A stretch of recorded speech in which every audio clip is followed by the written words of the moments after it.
Sidang lanjutan Barada Richard Eliezer dalam kasus pembunuhan Brigadir Yosua kembali digelar di Pengadilan Negeri Jakarta Selatan. 12 saksi yang dihadirkan merupakan mantan ajudan hingga asisten rumah tangga Verdi Sambo.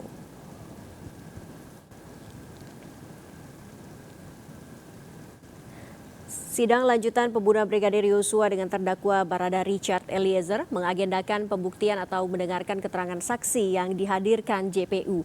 Hari ini 12 saksi dihadirkan mulai dari mantan ajudan hingga asisten rumah tangga Verdi Sambo akan memberi kesaksian terkait peristiwa penembakan Yosua. 12 saksi dihadirkan terbagi menjadi 4 klaster, klaster rumah Saguling dengan 4 saksi, security Damianus Laba, Kobam alias Damson, asisten rumah tangga Susi Sartini dan juga Rojiah. Klaster rumah Bangka, 2 saksi, security Alfonsius, 2 lurang, dan asisten rumah tangga Abdul Somad. Selanjutnya klaster rumah Duren 3, 2 saksi, security Marjuki dan asisten rumah tangga Daryanto, serta 4 anggota Polri selaku mantan sopir dan juga ajudan Verdi Sambo, yakni Azan Romer, Daden Miftahul Haq, Prayogi Iktara, dan juga Farhan Sabilah.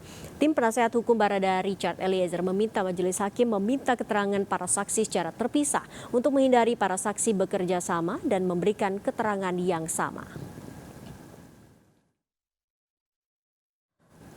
Dan pemirsa, untuk mengetahui jalannya sidang lanjutan Barada Richard Eliezer dalam kasus pembunuhan Brigadir Yosua di Pengadilan Negeri Jakarta Selatan, kita akan bergabung dengan Nadia Valeri yang sudah berada di PN Selatan.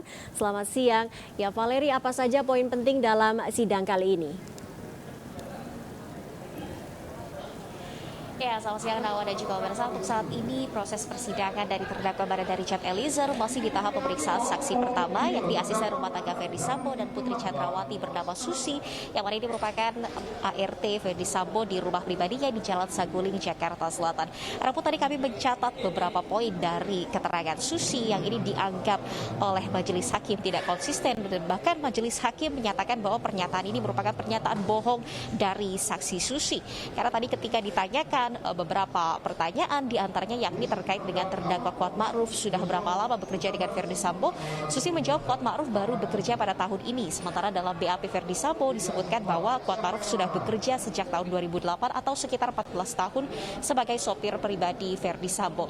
Nah, tadi juga terkait dengan peristiwa yang terjadi di Magelang pada Juli 2022 lalu, saksi Susi juga dicecar dengan pertanyaan apa yang terjadi di Magelang, dan Susi kemudian menjawab bahwasanya sempat ada momen di mana ia menemukan Putri Chandrawati dalam keadaan sakit setelah terjatuh dari kamar mandi.